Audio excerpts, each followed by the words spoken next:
Hi,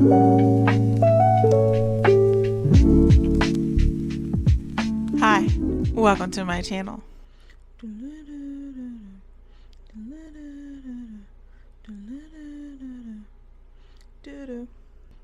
Hi, my name is Cleo Crunchwrap Supreme, or you can call me Cleo DeLeo. Yeah, that was a good one. Okay. We must speak with conviction, confidence,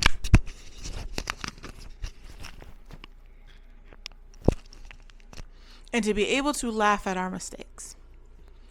So, I will be going over Gen 1, then we'll talk about the movies, then Gen 3.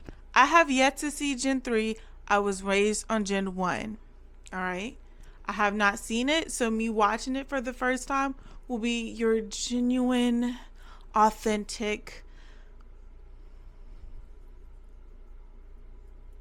my authentic view and genuine. Well, I said before, maybe we can cut that between. I don't know. So if you don't know, Cleo Donnell from Gen 1 is my absolute favorite. Nothing can outdo the relationship goals between Cleo and Deuce. But I will say this, Gen 3 has some really good dolls. I love their dolls so much. Now, I guess we could get into it, huh? So here's my opinion. I'm going to start off first episode. Probably not a good idea, but just so you can get a genuine, like, puts me on the map place. So I like Gen 1 first because that's the first one I saw. I like the shows. I feel like the problems that they was going through is very realistic. I understand that all their body types were very itty bitty bitty skinny, and that people feel that Gen 3 has more diverse body types. I don't feel like that diversity is really there. I think when people say diverse body type is because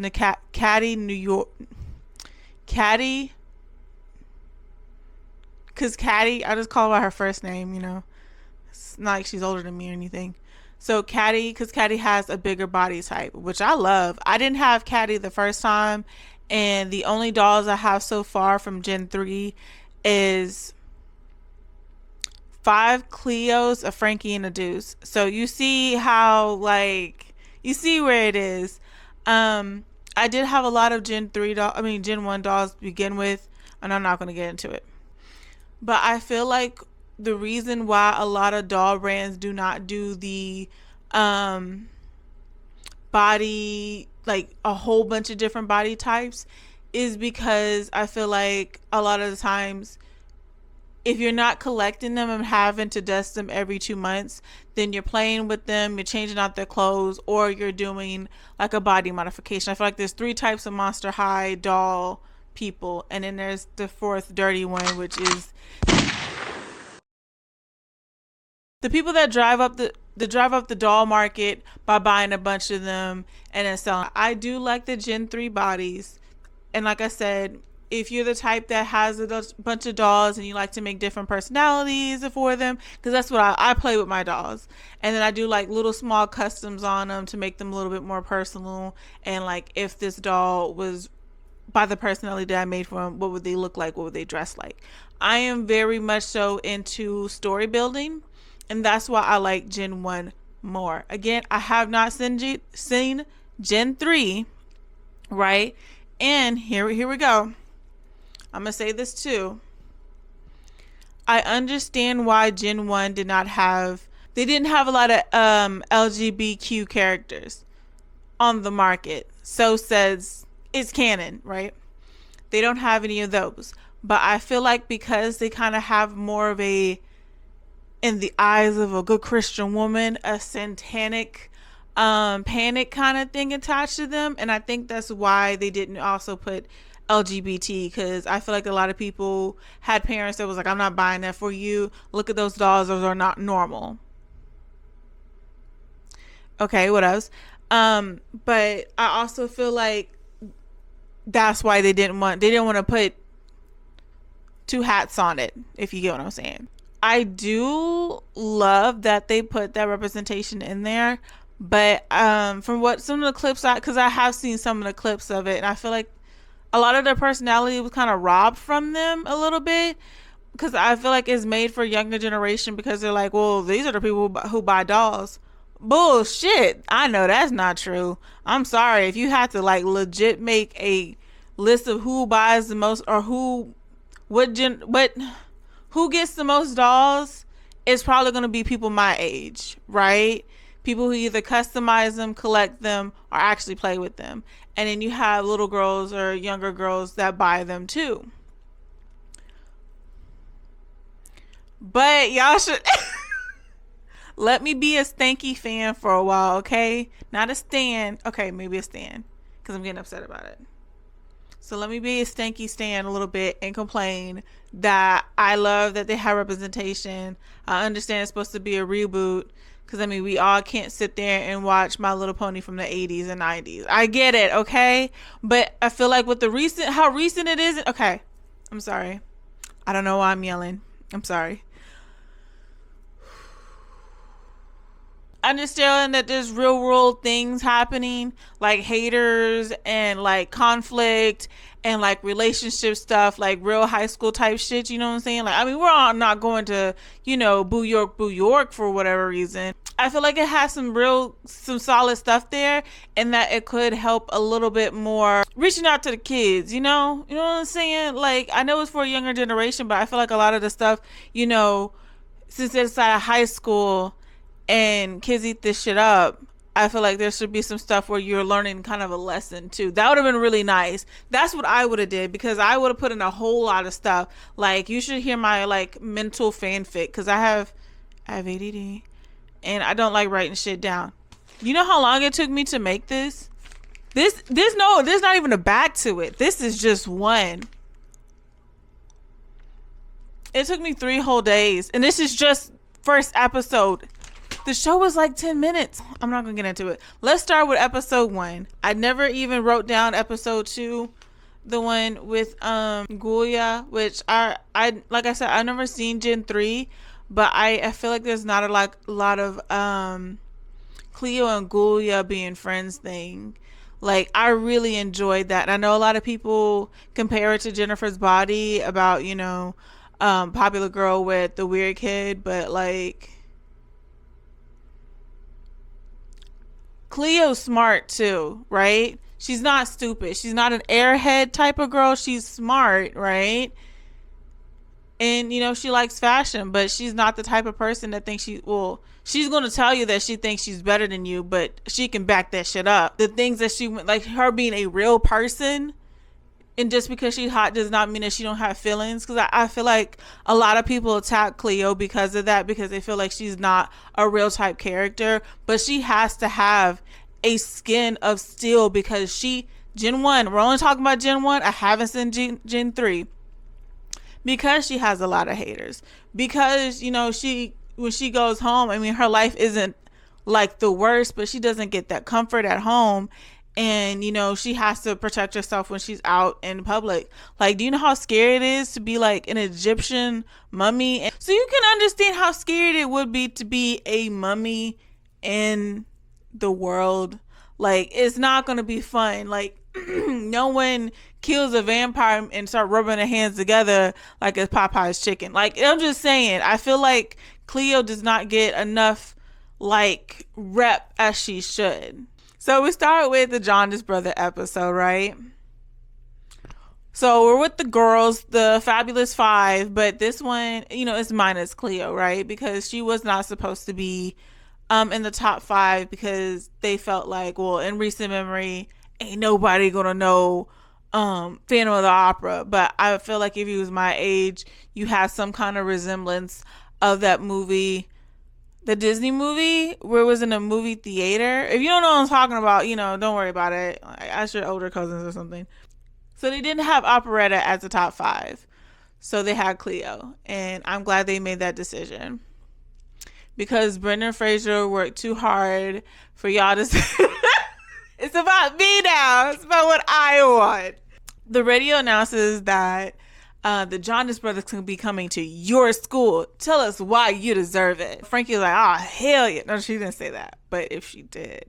So Frankie sets up the cam, and then you can even see Scare scream. Everybody's like, yeah, Jaundice, woo, yeah. Then she does her iconic catchphrase, I'm only 15 days old.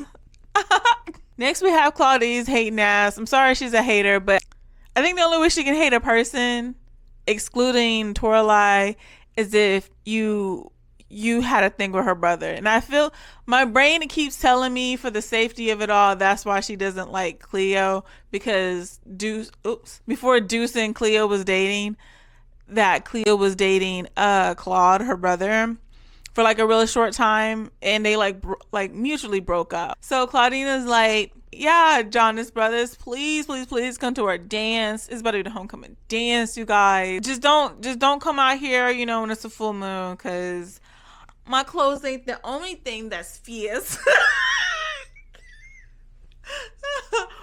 Because my clothes aren't the only thing that's fierce.